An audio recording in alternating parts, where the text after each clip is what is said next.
A trip to Mars could soon take less time than a drive across the country.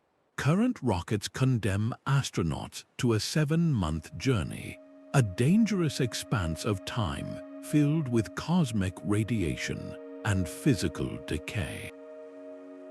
But a new technology, the plasma engine, is poised to slash that journey down to a matter of weeks.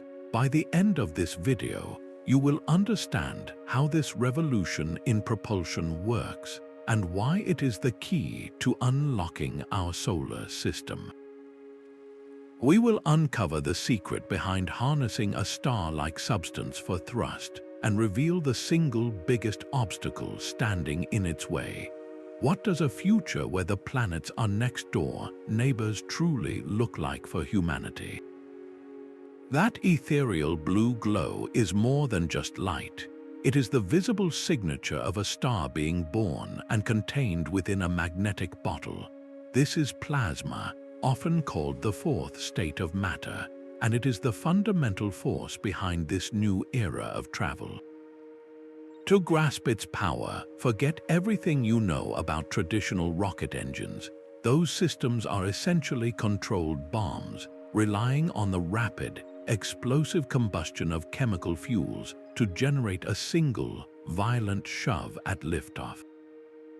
It is a magnificent but terribly inefficient way to leave a planet. Once that fuel is spent, the journey becomes a long, silent coast with no way to speed up or slow down until you reach your destination.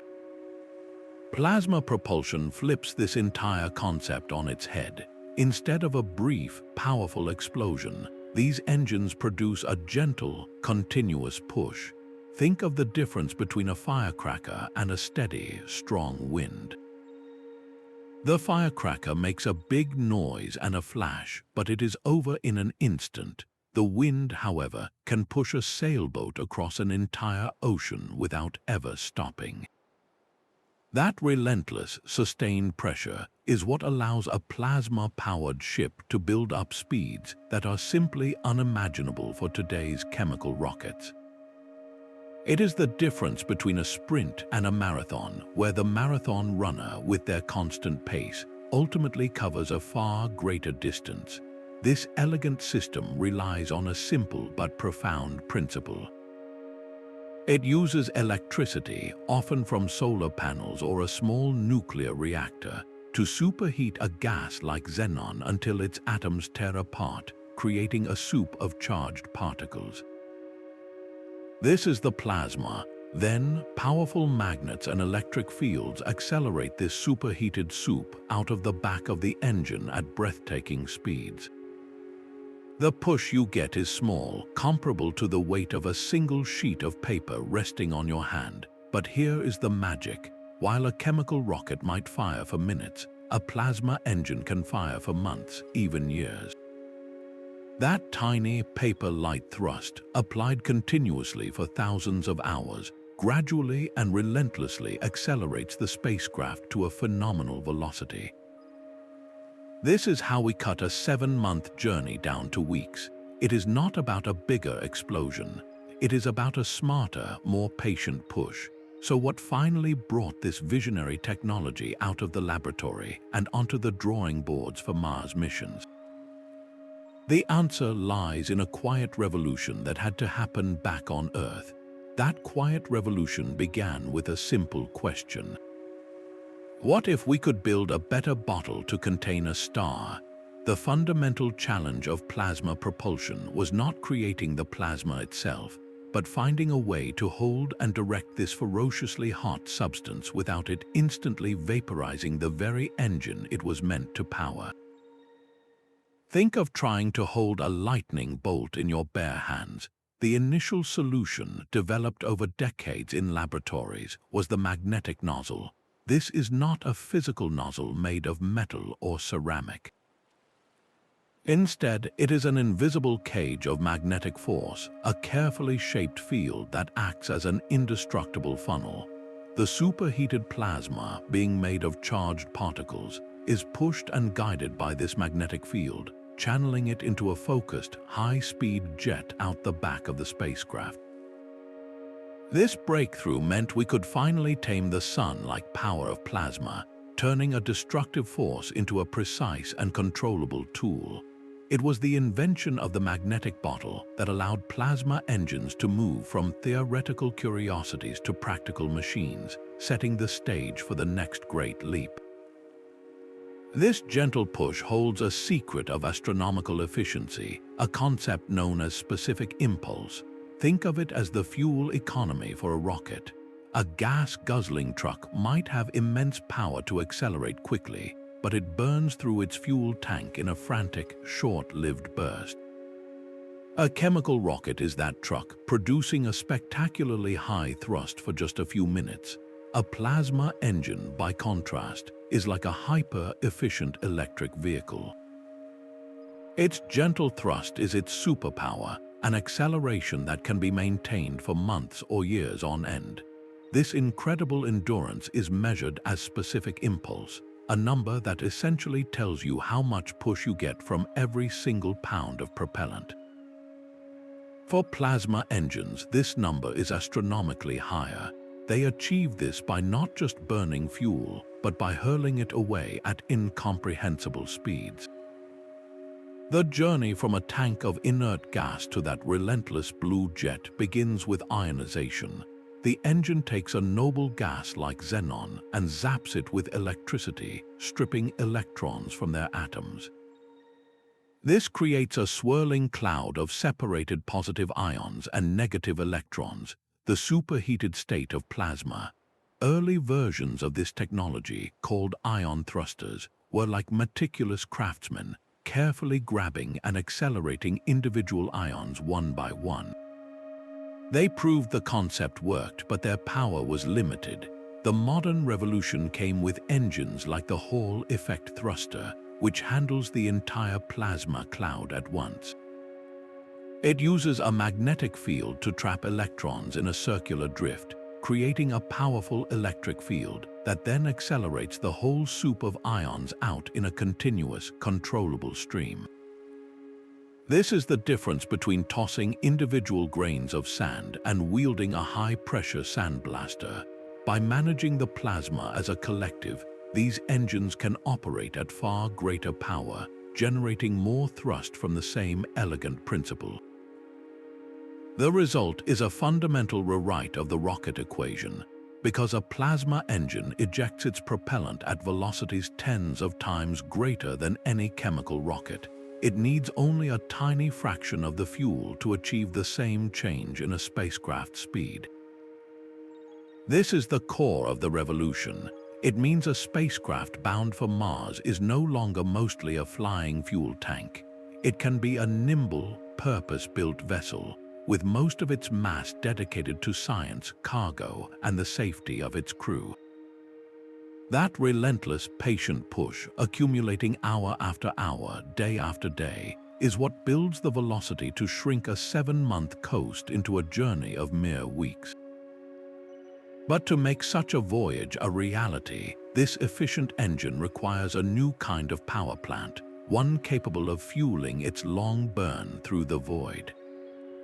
The genius of this approach is embodied in one remarkable engine, the Variable Specific Impulse Magnetoplasma Rocket, or VASIMR. Conceived by former NASA astronaut Franklin Chang Diaz, this engine acts less like a traditional thruster and more like a particle accelerator designed for the void of space. Its process is a symphony of high technology. First, it injects a neutral gas like argon. Then, it bombards that gas with radio waves, stripping electrons away and heating the resulting plasma to temperatures found at the heart of a star, reaching millions of degrees. This superheated soup of charged particles is then funneled and accelerated by those indestructible magnetic nozzles, shooting out the back at staggering speeds to create thrust. The true breakthrough, however, lies in that first word, variable. This engine can be tuned on the fly. Imagine you are pulling out onto a cosmic highway. You need strong acceleration to merge quickly, so you shift the VASIMR engine into a high-thrust mode. This gives you more push, perfect for a rapid departure from Earth orbit, even though it uses propellant a bit less efficiently. Once you are up to speed on your interplanetary cruise, you then shift into a high-efficiency mode. The thrust becomes a gentler, far more economical push, allowing you to maintain your incredible velocity for months while conserving your precious fuel. It is the difference between a sports car's roar and a hybrid vehicle's hum, all within the same engine. Transforming this elegant concept from a drawing on a whiteboard into a roaring test fire required a multi-decade effort, a testament to the sheer tenacity needed to bend physics to our will. Franklin Chang Diaz first sketched the idea in the 1970s, and for decades he and a growing team of collaborators battled skepticism and immense technical hurdles. They had to master the precise control of radio waves, design magnets that could generate immense fields without failing, and create materials that could withstand the brutal energies involved. This was not a solitary genius moment, but a long, grinding, collaborative marathon of engineering, proving that the path to the stars is paved with relentless perseverance. That patient, relentless push of a plasma engine comes with an immense appetite for electrical power. Creating and sustaining that star in a bottle demands a constant, massive flow of energy, far beyond what our current systems can provide. While solar panels are perfectly adequate for satellites orbiting Earth or even for some trips to the Moon, their power fades dramatically as we venture further from the Sun. For a high-thrust mission to Mars, the solar arrays needed would be so vast and fragile they would be practically impossible to build and launch. This is the fundamental power problem that could have kept plasma propulsion as a brilliant idea forever trapped in the laboratory. The solution, however, is already within our grasp, and it draws from a technology we have understood for decades. The true partner for the plasma engine is a compact nuclear fission reactor. Picture a system no larger than a trash can, a self-contained unit designed for one purpose: to generate immense electrical power. Unlike the massive reactors on Earth that power cities, these space-based systems are engineered for simplicity and safety. They operate on basic physical principles, using the steady decay of a radioactive core to produce heat, which is then converted directly into electricity through silent, solid-state components with no moving parts. This is not a reactor for propulsion in the traditional sense of heating a propellant directly. Instead, it acts as a dedicated power plant, a portable electrical outlet that can feed the plasma engine's demanding components, its powerful magnets, and its intense radio frequency heaters for years on end. Companies and space agencies are already building and testing prototypes under names like Kilopower. These systems are designed to reliably produce kilowatts and eventually megawatts of electrical power in the harsh environment of space. This steady, nuclear-generated electricity is the linchpin that unlocks the full potential of plasma drives. With a robust and lightweight power source, the gentle thrust of a plasma engine can be scaled up significantly.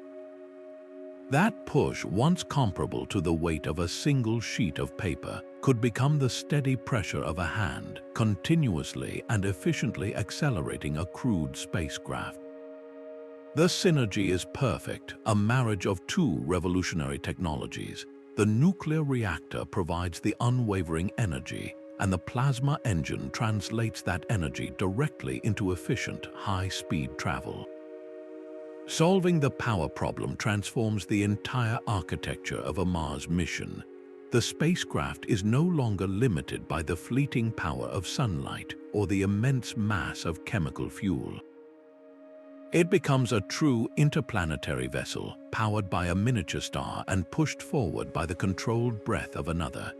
This is how a week-long journey to Mars moves from a calculation on a screen to a blueprint for reality. So what would a voyage on such a ship actually feel like for the astronauts on board? To build an engine that contains a miniature sun, you cannot use ordinary materials. The heart of a plasma thruster is a crucible of extremes, a place where temperatures can rival the surface of a star and high-energy particles constantly bombard every surface. This environment demands a new class of materials, substances that laugh in the face of such punishment. Engineers are turning to advanced ceramics and carbon-carbon composites, materials born from the same science that gives us heat shields for spacecraft re-entering Earth's atmosphere. These substances do not melt or warp. They maintain their structural integrity under a blistering onslaught that would turn conventional metals into molten slag. But creating materials that can survive is only half the battle. The other, more subtle challenge is managing the heat they inevitably absorb. An engine like this generates a tremendous amount of waste heat, and in the airless void of space, there is no air to carry it away. You cannot simply open a window. The solution is a symphony of thermal engineering, sophisticated radiator systems that work like the fins on a motorcycle engine, but on a cosmic scale. These radiators are designed to glow with infrared light, casting the engine's excess heat out into the deep freeze of the cosmos. They must be incredibly efficient and lightweight, because every pound dedicated to cooling is a pound not dedicated to thrust or payload. Solving these puzzles happens not in orbit, but inside colossal vacuum chambers here on Earth. These are cathedral-sized steel rooms where air is sucked out to mimic the perfect silence of space. Inside, engineers run prototype engines for thousands of hours, pushing them to their breaking points, watching for any sign of weakness, and learning from every failure. This relentless cycle of testing and refinement is the unglamorous, essential work that slowly forges a brilliant laboratory experiment into a flight-ready, reliable machine, one that astronauts will one day trust with their lives on the journey to another world. The roar of a plasma engine in a vacuum chamber is the sound of a theory proving itself. For years, the concept lived in mathematical models and optimistic blueprints, but its true validation arrived only when engineers like those at the Ad Astra rocket company ignited their VX-200 prototype. This was not a small-scale laboratory curiosity. This engine fired at power levels exceeding 100 kilowatts, running for long, sustained durations that pushed the hardware to its absolute limits. Inside that cathedral-like vacuum chamber, a controlled star burned, held perfectly stable by invisible magnetic fields. Each of these tests is a data goldmine, generating terabytes of information on every aspect of the engine's performance. Every flicker of the plasma, every microscopic speck of erosion from the electrodes, every subtle shift in the magnetic field is recorded and analyzed. This relentless cycle of testing, failure, and refinement is where the abstract dream is forged into a reliable machine. A successful ground test does more than just collect data. It builds something equally crucial: confidence. When space agency directors and private investors see that brilliant blue jet holding steady for minute after minute, the technology shifts in their minds from a promising idea to a viable engineering reality. It proves the fundamental physics scales up, that a machine powerful enough for an interplanetary tugboat can be built and controlled. That tangible roar echoing in an earthly chamber is the definitive sound of progress, a necessary prelude to the ultimate test where the engine must perform in the silent, unforgiving theater of space itself. The ultimate proving ground for any space technology is not a vacuum chamber on Earth, but the unforgiving environment of orbit itself. A pivotal moment for plasma propulsion arrived with experiments conducted on the International Space Station. While a full-scale engine was not yet mounted to the station's truss, smaller electric thrusters and related systems were tested in this real-world laboratory. The data returned was worth more than its weight in gold, offering a first-hand look at how these complex systems behave in true microgravity. On Earth, gravity and the residual atmosphere inside a vacuum chamber can subtly influence the behavior of a plasma plume, making perfect simulation impossible. In the pristine silence of space, engineers could finally observe the pure interaction between the engine's exhaust and the spacecraft itself.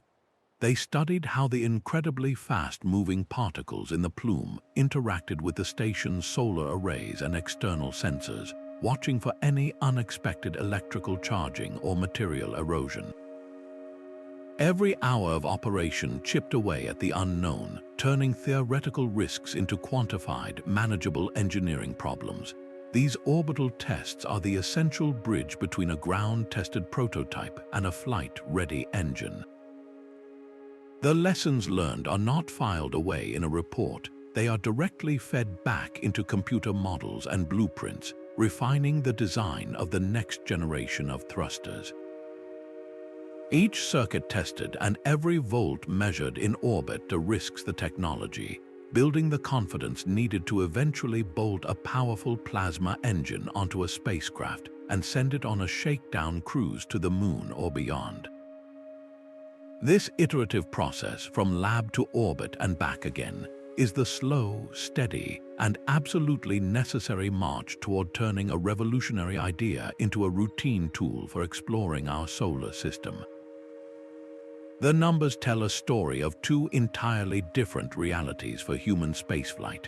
A conventional journey to Mars, locked into the slow, elliptical path of a Hohmann transfer orbit, condemns a crew to a 6 to 9 month voyage one way. That is over half a year spent in the profound isolation of deep space, a grueling test of human endurance where every day brings increased exposure to cosmic radiation and the insidious physical decay of living in microgravity. Now place that same mission onto a spacecraft powered by a high-output plasma drive. The timeline collapses from nearly a year down to a matter of weeks, with conservative estimates placing the journey between 39 and 45 days. This is not a marginal improvement. It is a fundamental rewriting of the rules of interplanetary travel. Think about the sheer tonnage of supplies required to keep astronauts alive for a multi-month journey. You are launching water, food, and breathable air for an expedition that could last well over a year just in transit. Compressing that timeline down to weeks slashes the mass of those consumables by an enormous factor. Suddenly, the spacecraft is no longer a cramped, overloaded supply ship. It can be a more spacious, dedicated vessel for science and living. But the most critical saving is not in cargo, but in the crew itself.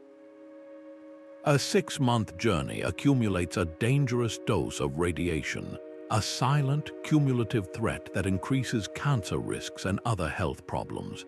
Cutting that exposure time by more than 80% is not just an engineering triumph, it is a medical necessity for making Mars missions routinely safe. The psychological burden is equally transformed. Enduring the confinement and monotony of a multi-month coast is a monumental challenge. A 5-week journey, by comparison, feels like a manageable expedition, a long-haul flight rather than a years-long sea voyage. The plasma engine, by delivering speed, also delivers safety, simplicity, and sanity. This is how a distant frontier becomes a reachable destination. So what would it feel like to ride this continuous, gentle acceleration across tens of millions of miles? This relentless downpour of radiation is the silent, unseen enemy of interplanetary travel. Galactic cosmic rays, high-energy particles from distant supernova, and sudden solar particle events from our own sun create an environment no human body was meant to endure for months on end. On a traditional 6 to 9 month journey to Mars, a crew would accumulate a significant and dangerous dose of this radiation. a cumulative exposure that measurably increases their lifetime risk of developing cancer and suffering from other debilitating health effects like cataracts or central nervous system damage.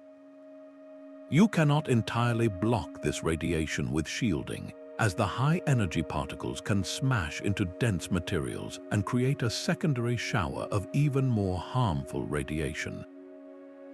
The most straightforward and effective defense is simply to spend less time exposed to it.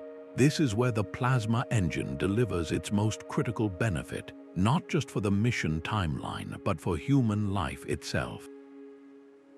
By slashing the transit time from nearly a year down to a matter of weeks, the total accumulated radiation dose for the crew is reduced by more than 80%. That is not a minor improvement in safety margins. It is the difference between an unacceptable risk and a manageable professional hazard. This speed fundamentally changes the design of the spacecraft itself. On a slow-moving ship, the crew would likely need to live within a heavily shielded storm shelter for the majority of their voyage, a cramped and psychologically taxing existence. But on a 5-week plasma-driven flight, they can live and work in the more spacious, lightly shielded main habitation module for most of the journey. They would only need to retreat into a smaller, dedicated shelter for brief periods during predicted solar storms. This shift allows engineers to design a much smaller and lighter radiation sanctuary, saving crucial mass and making the entire vehicle more efficient. The plasma engine, therefore, transcends its role as a mere propulsion system. It becomes an integral part of the life support and safety architecture, a technological shield forged from pure velocity. It makes the dream of sending humans to Mars not just technologically possible, but medically and ethically responsible. That same efficiency that protects human lives also reshapes the entire financial equation of spaceflight. Every single pound launched into orbit carries an astronomical price tag, often running into tens of thousands of dollars. A traditional Mars mission is overwhelmingly a flying fuel tank, with the vast majority of its mass dedicated to the chemical propellant needed for just a few minutes of thrust. A plasma-driven ship turns this model inside out. Because its engines are so incredibly frugal, the mass dedicated to propellant is only a tiny fraction of what a chemical rocket would require. This single fact triggers a powerful economic chain reaction. The overall launch mass of the entire Mars-bound vehicle can be slashed, perhaps by half or even more. This opens up two transformative possibilities. A mission that once demanded the most powerful and expensive super heavy lift rocket could now be launched on a smaller, more affordable vehicle. Or, for the same colossal price of a single traditional launch, you could instead send a much larger, more capable spacecraft, one brimming with advanced laboratories, spacious crew quarters, and all the supplies needed for a long-term surface stay. The direct savings are staggering, potentially amounting to hundreds of millions of dollars per mission. That is not just a minor budget adjustment. It is the difference between a once-in-a-generation flags and footprints expedition and a sustained campaign of exploration. This economic ripple effect extends far beyond Mars. Consider the business of deploying satellites. A plasma-powered space tug could rendezvous with a launch vehicle in low Earth orbit, collect a dozen or more satellites, and then efficiently ferry each one to its precise high-altitude orbit, all on a single tank of fuel. This makes the entire process cheaper and more flexible than it is today. The same principle applies to building the next generation of space stations, assembling vast solar power arrays, or sending prospector craft to nearby asteroids. The high cost of these endeavors has always been rooted in the brutal physics of the rocket equation, a law that plasma propulsion elegantly circumvents. By drastically lowering the price of movement through space, this engine does not just take us to new worlds. It builds the foundation for an entire economic sphere beyond our atmosphere, turning the solar system from an inaccessible frontier into a realm of tangible opportunity. The same physics that compresses a journey to Mars into weeks shatters the old limits for exploring the outer solar system. A voyage to a world like Europa, an ice-covered moon of Jupiter with a hidden ocean, currently demands a patience spanning nearly 6 years with conventional rockets. That is an immense delay between launching a mission and receiving its first precious data. But a spacecraft equipped with a powerful plasma drive could slash that travel time in half, turning a multi-year epic into a 3-year sprint. This is not a minor convenience, it is a revolution in scientific responsiveness. Imagine being able to send a follow-up mission to a fascinating world just a few years after the first one makes a startling discovery, rather than waiting for a new launch window a decade or more in the future. It transforms our approach from isolated, once-in-a-generation expeditions to a sustained campaign of exploration, where the gas giants and their dozens of mysterious moons become a regular part of our scientific domain. The true horizon for this technology, however, lies even further out, at the very edge of our solar system and beyond. The most visionary application of plasma propulsion is as a precursor to interstellar travel. While projects like Breakthrough Starshot aim to send tiny, gram-weight probes on a light sail pushed by giant lasers, a scaled-up plasma drive offers a different path. It could propel a larger, more capable scientific observatory, one with robust communication systems and a full suite of instruments, on a fast flyby of a nearby star system. This would be a mission measured in decades, not millennia, a journey that could potentially be completed within a single human lifetime. Such an endeavor remains a monumental challenge, demanding power sources and engine durability beyond our current grasp, but the principle is no longer science fiction. It is an extension of the same patient, continuous thrust that can carry us to Mars. Plasma propulsion redefines the possible, expanding our reach from the red dust of our neighbor to the icy oceans of distant moons and the faint glimmer of other suns. The blueprint for this revolution is being drafted across the globe, a testament to its undeniable potential. In the United States, the effort is twofold. NASA research centers push the fundamental science forward, while private companies like Ad Astra Rocket Company are relentlessly testing high-power prototypes like the VX200, proving the hardware's mettle. Simultaneously, giants like SpaceX are deeply invested, recognizing that efficient in-orbit propulsion is the key to their larger vision of a self-sustaining city on Mars. Across the Atlantic, the European Space Agency is a major contender, having already flown its advanced electric propulsion system on missions, a highly efficient engine that is paving the way for even more powerful systems. The race is truly international. Both China and Russia have openly declared their ambitions, with state programs targeting the development of sophisticated nuclear electric propulsion systems, merging compact fission reactors with plasma thrusters for unparalleled range and power.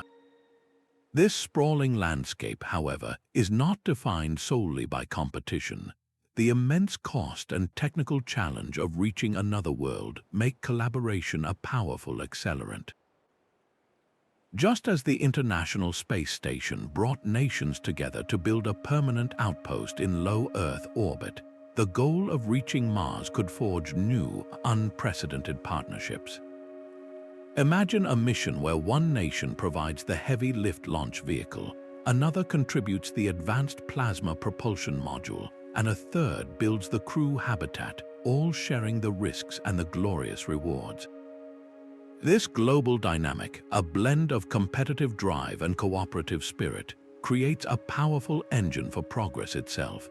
Each breakthrough in one lab, each successful test fire in one country, raises the bar for everyone else, pushing the entire field forward faster than any single nation could achieve alone. The path to the stars is being built by all of humanity, piece by piece. This new urgency stems from a fundamental shift in who is building our future in space. For decades, the monumental task of space exploration was led almost exclusively by government agencies, which brought incredible rigor and safety, but often moved with deliberate, methodical caution. The rise of commercial space companies, particularly SpaceX, has injected a different kind of energy into the ecosystem, one defined by agility and a higher tolerance for risk. While SpaceX's Starship is famously a massive chemical rocket designed for the initial brute force task of landing on Mars, the company's longer-term vision clearly relies on something more efficient for regular travel between worlds. They understand that to build a sustainable city on Mars, you cannot rely solely on ships that burn fuel for mere minutes. You need the relentless, fuel-sipping push of advanced propulsion to create a true interplanetary highway, and that is where technologies like plasma engines find their ultimate commercial partner. The culture in these private companies is built around rapid iteration. They build a prototype, test it to failure, learn everything they can from the explosion or the malfunction, and then immediately build a better version. This cycle of try, fail, and improve can happen in months, a pace that is often impossible within the more risk-averse and politically sensitive frameworks of traditional programs. This accelerated development cycle is not about being reckless, it is about being relentlessly practical. It is the process of turning a brilliant laboratory concept into a reliable, affordable, and mass-producible machine. The goal is not just to prove that plasma propulsion works, but to make it so routine and cost-effective that it becomes the standard engine for moving cargo and crews throughout the inner solar system. When companies like SpaceX, Blue Origin, and other new space ventures invest in this technology, they are doing so with a commercial mindset. They are asking the questions that matter for a sustainable economy, questions about maintenance schedules, engine lifetime, and cost per pound of thrust. This focus on operational viability and economic sustainability is what transforms plasma propulsion from a one-off scientific marvel into the backbone of a new spacefaring civilization. It ensures the technology is developed not just to reach another world, but to truly open it for business. That shorter timeline ripples through every bolt and wire of the spacecraft itself. A vessel built for a 45-day sprint is fundamentally different from one designed to endure a 9-month odyssey. The most immediate change is in the sheer mass of consumables. A crew of 4 on a long-duration mission requires many tons of water, food, and air, a logistical burden that dominates the spacecraft's design. Slash the journey time to weeks, and that mass evaporates, freeing up a staggering amount of space and weight. The life support system no longer needs to be a closed-loop, ultra-efficient biological laboratory, constantly recycling every drop of water and every breath. It can be a simpler, more robust mechanical system, focused on reliability over extreme longevity. This shift in philosophy transforms the interior. Instead of a cramped, overloaded supply closet hurtling through space, the crew compartment can be a more open, purpose-built cockpit for high-speed travel. The focus of the design shifts from mere survival to managing the unique phases of the journey. During the long, continuous acceleration burn, the spacecraft's structure must be oriented to provide a gentle, comfortable sense of gravity for the crew.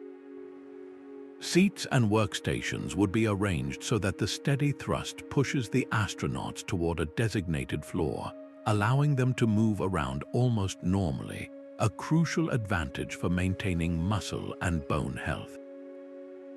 This changes the entire feel of life on board, turning a period of physical degradation into one of relative normality. The shorter, more intense mission profile also allows for a radical rethinking of the overall architecture. We move away from the concept of a single, all-in-one ship that does everything. Instead, we can envision a fleet of specialized vehicles, a sleek, plasma-powered transport designed solely for the swift journey between planets, would dock with a pre-positioned, spacious habitat already waiting in Mars' orbit or on the surface. This modular approach is far more efficient. The transit vehicle can be optimized for speed and propulsion, lean and powerful, while the habitat can be designed exclusively for comfort and long-term living, launched separately and without the demanding constraints of a high-speed flight. This specialization simplifies the engineering of every single component. For the crew, the psychological impact is just as profound. The mental strain of extreme isolation and confinement is not a linear curve, it compounds with time. A journey of weeks, while still a monumental undertaking, remains within the realm of a long, focused expedition. It is a challenge the human mind can readily comprehend and prepare for, akin to a long sea voyage or a research stint in Antarctica. The crushing monotony and the feeling of being irretrievably far from home, which sets in after many months, is largely avoided. The spacecraft, therefore, becomes more than just a machine. It becomes an environment carefully tailored not only to the physics of high-speed transit, but to the fundamental needs of the human beings riding inside it. This brilliant engine has one final, fundamental need: a steady and affordable diet of fuel. While the plasma drive itself is a marvel of efficiency, its revolutionary potential is shackled if the propellant it consumes is impossibly rare or exorbitantly expensive. The current champion for these engines is a gas called xenon. It is a near-perfect propellant, easily ionized into a stable, high-performance plasma. But xenon is also exceptionally scarce, a trace component of our atmosphere that requires an energy-intensive and costly process to separate. Its price tag can soar to thousands of dollars per pound, a cost that would quickly bankrupt any plan for a fleet of interplanetary ships. This bottleneck has forced a strategic search for a more practical fuel, a quest that is reshaping the very economics of space travel. The most immediate alternative is krypton. Like xenon, it is a noble gas, but it is far more abundant in our air and significantly cheaper to produce. While krypton plasma is slightly less efficient than xenon, the dramatic reduction in cost makes it a compelling trade-off for many commercial applications. Satellites like SpaceX's Starlink constellation already use krypton-fueled Hall effect thrusters for station keeping, proving that a lower-cost propellant can work effectively on a massive scale. But the true endgame for a self-sustaining spacefaring civilization lies beyond Earth's atmosphere entirely. This is where a gas like argon enters the picture. Argon is even more abundant than krypton, making up almost 1% of the air we breathe. More importantly, the thin Martian atmosphere is composed of over 1.5% argon. This single fact unlocks a transformative concept known as in-situ resource utilization. Imagine a future Mars base, its primary purpose to manufacture rocket fuel not for export, but for its own survival. A processing plant could simply pull in the thin Martian air, filter out the carbon dioxide, and isolate the argon. This locally sourced, Martian-made propellant could then be stored in orbital depots, ready to refuel a ship that has just completed its 5-week journey from Earth. Suddenly, that ship does not need to carry the immense fuel load for its return trip. It can arrive light and fast, refill its tanks from the Martian orbital station, and either return to Earth or venture further out into the asteroid belt. This turns Mars from a distant destination into a central hub, a cosmic gas station strategically located on the interplanetary highway. The implications cascade outward. If we can extract propellant from the atmosphere of Mars, why not from the ice locked in shadowed lunar craters, or from the water-rich minerals of certain asteroids? The solar system, once a barren void, reveals itself as a landscape dotted with potential fueling stops. An asteroid miner could harvest water ice, split it into hydrogen and oxygen using solar power, and sell it as traditional chemical rocket fuel. Or it could process other volatiles into argon or krypton, supplying the plasma-powered tugs that move cargo between worlds. This vision establishes a true propellant supply chain, breaking our total dependence on Earth and creating an in-space economy. The plasma engine, with its frugal appetite and flexible fuel options, is the key that makes this network possible. It is the technology that will not only take us to these resources, but will then be powered by them, a perfect, self-reinforcing cycle of exploration and expansion. A rocket carrying a nuclear reactor never launches in an active state. The core remains inert, a sealed and shielded unit designed to withstand the absolute worst-case scenario of a launch pad explosion or a catastrophic failure during ascent. Engineers test these containers by firing them into concrete walls at high velocity, engulfing them in jet fuel fires, and simulating re-entry from orbit, all to guarantee that even in a disaster, the radioactive material remains contained and poses no threat to people or the environment. This obsessive focus on safety is the non-negotiable foundation upon which the entire enterprise of nuclear spaceflight is built. It is not just an engineering challenge, it is a profound responsibility governed by a complex web of international treaties and national laws. The United Nations Office for Outer Space Affairs provides the overarching framework, but individual nations maintain strict control through their own nuclear and space agencies, creating a multi-layered system of checks and approvals. Any mission intending to launch a fission power source must prove its safety case to a chorus of skeptical experts, demonstrating that the benefits of exploring the solar system outweigh the minuscule but carefully managed risks. Beyond the legal requirements lies the equally critical court of public opinion. The word nuclear carries heavy historical baggage, and fostering public trust demands radical transparency. Space agencies and private companies must clearly communicate how these systems are different from terrestrial power plants, emphasizing their compact size, simple design, and the fact they are only activated millions of miles away from Earth in the pristine safety of a high orbit. This careful, collaborative process of building both the legal framework and public confidence is not a bureaucratic delay. It is the essential work that ensures our reach for the stars is conducted with wisdom and foresight, protecting our planet even as we strive to leave it behind. The relentless drive to build a star in a bottle does not end at the edge of our atmosphere. Every material, every magnetic coil, and every power converter engineered for a plasma engine pushes the boundaries of our technological capability, and that progress inevitably spills over into our lives on Earth. The extreme heat-resistant ceramics that line the thruster's core, for instance, must endure conditions that would liquefy steel. This same class of materials is already finding its way into the turbines of next-generation power plants, allowing them to run at higher temperatures and vastly improved efficiencies. Those components could also lead to more durable shields for hypersonic aircraft, vehicles traveling at many times the speed of sound, where friction with the air creates a similar inferno to the heart of a plasma engine. The compact and powerful radio frequency generators, masterfully tuned to heat gas into a star-like state, have a profound parallel in the medical field.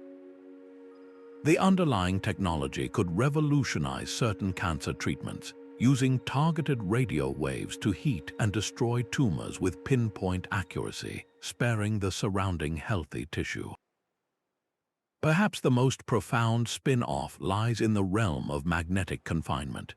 The decades of research into shaping and stabilizing invisible magnetic fields to hold a superheated plasma is directly applicable to the quest for commercial nuclear fusion. While a plasma engine contains a small, manageable star for thrust, a fusion reactor aims to contain a much larger one for limitless clean energy. The lessons learned in building one are invaluable stepping stones toward the other. This creates a powerful feedback loop. The pursuit of a distant world forces us to solve fundamental problems, and those solutions, in turn, provide us with better tools, cleaner energy, and new medical therapies right here at home. The journey to Mars, funded and driven by exploration, pays a continuous dividend in earthly innovation, making the final frontier a direct investment in our future on this planet. The path from a roaring test fire in a vacuum chamber to a silent burn on the way to Mars is a marathon, not a sprint. A realistic roadmap for deploying this technology is already taking shape, its milestones defined by a steady, deliberate pace of engineering. Within the next 5 to 10 years, the primary focus will be on perfecting the engine itself. We will witness a series of critical ground and in-space demonstrations, each one pushing the power levels higher and the operational durations longer, relentlessly proving the system's durability and performance. The following decade will likely see these mature engines integrated into their first true test flights. Robotic missions to the Moon or to nearby asteroids will serve as the ultimate shakedown cruises, proving that the entire system, from power source to thruster, can operate flawlessly for years in the deep space environment. This successful validation paves the way for the next logical and breathtaking step, a crewed demonstration mission operating in cislunar space, the orbital region between the Earth and the Moon. Here, astronauts would live and work alongside a functioning high-power plasma drive, validating the human factors and operational procedures for a long-duration burn.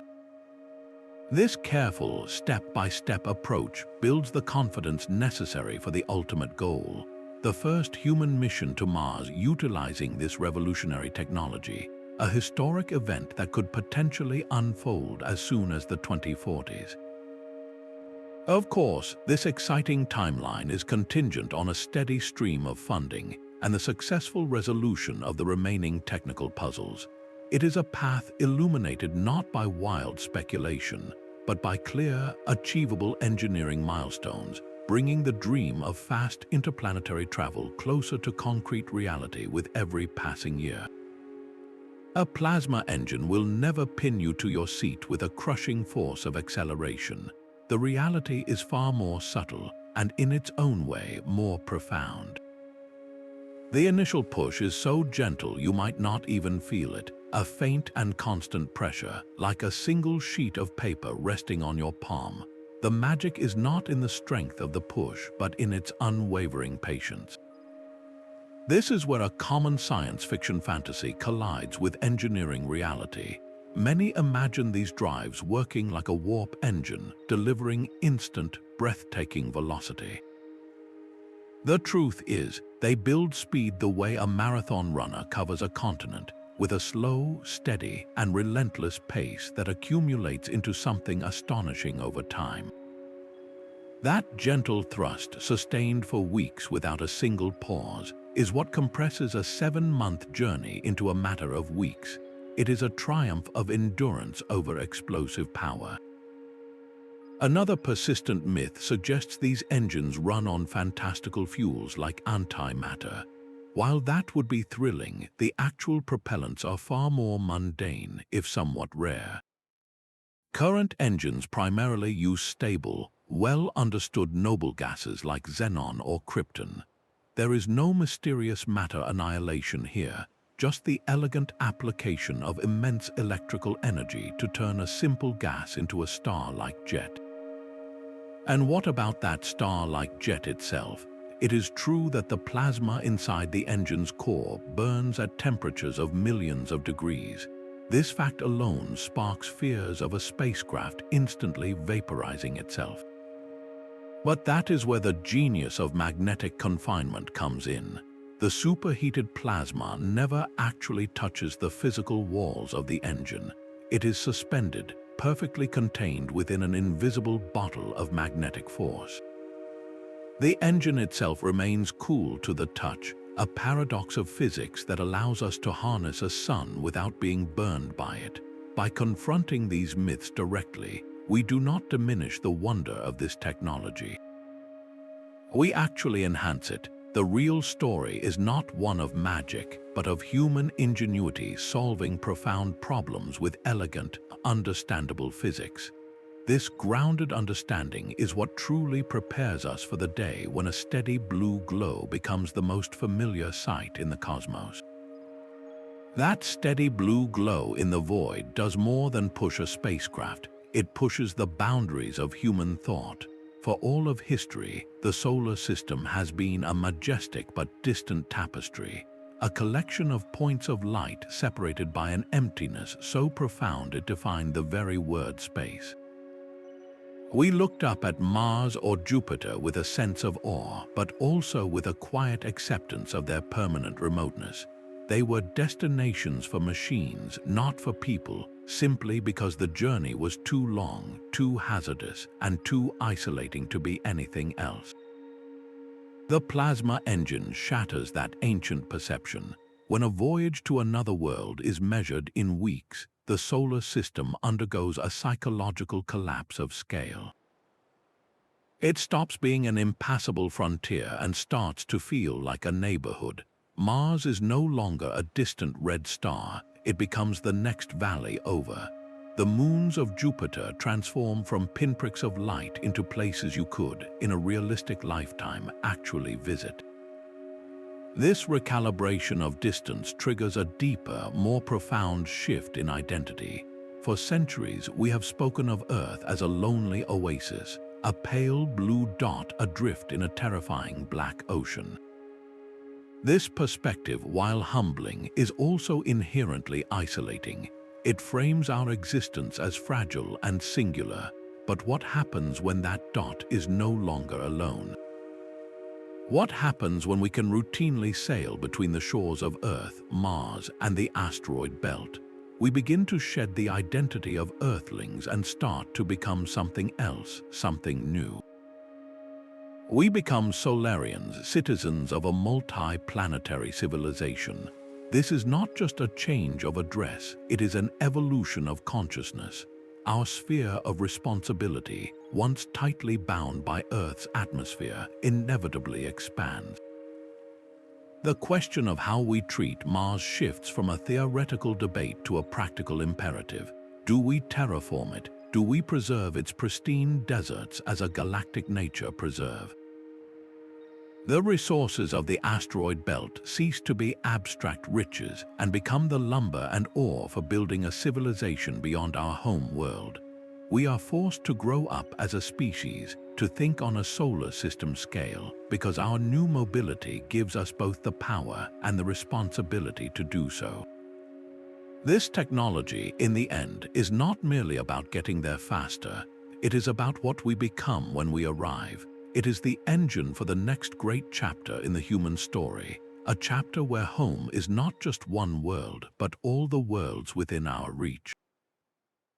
That profound shift from Earthlings to Solarians carries a weight of responsibility as immense as the distances we now cross.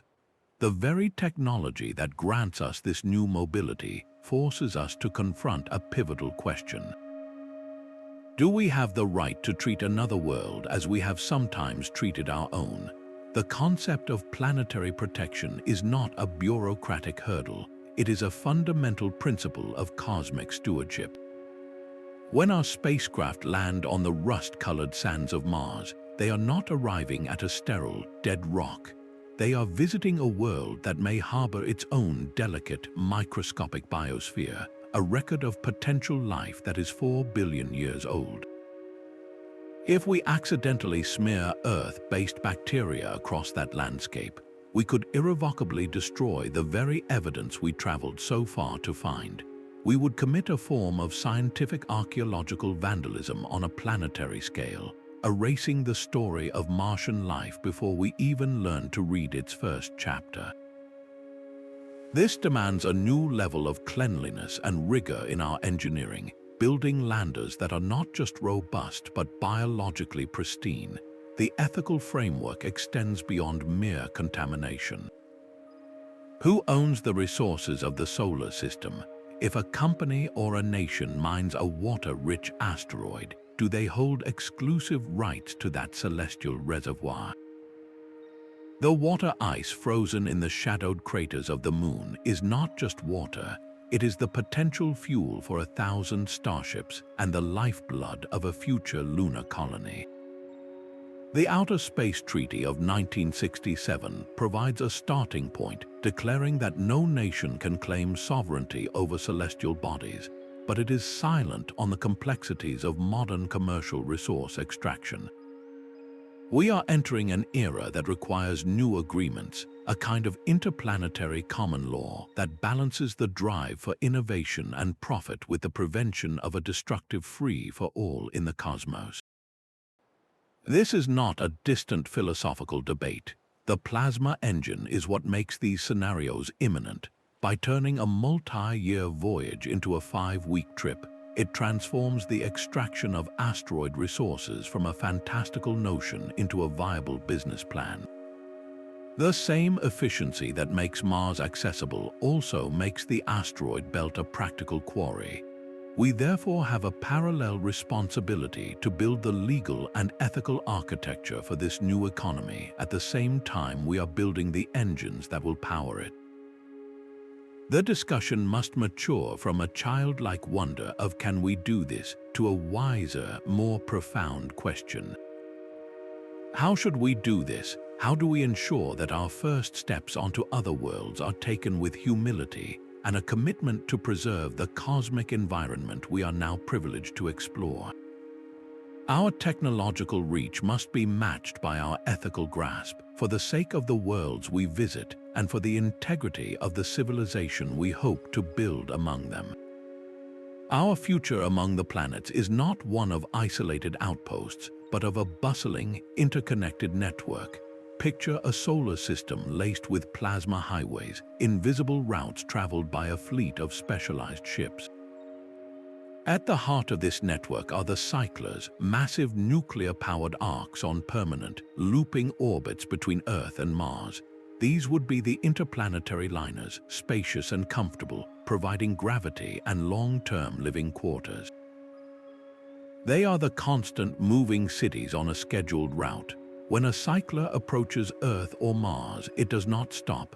Instead, sleek, high-speed plasma shuttles launch from the planet, matching velocity with the cycler to dock and transfer passengers and precious cargo.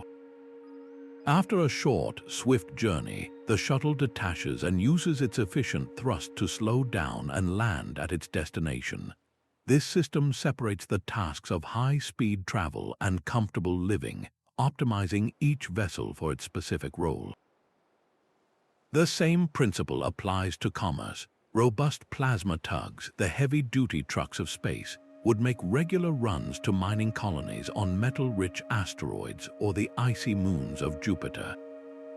These tugs would haul raw materials to orbital construction yards or ferry finished components to where they are needed, all on predictable, economical schedules.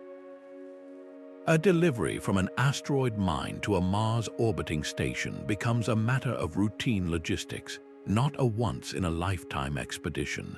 This constant, reliable movement of goods and people collapses the psychological and economic distance between worlds.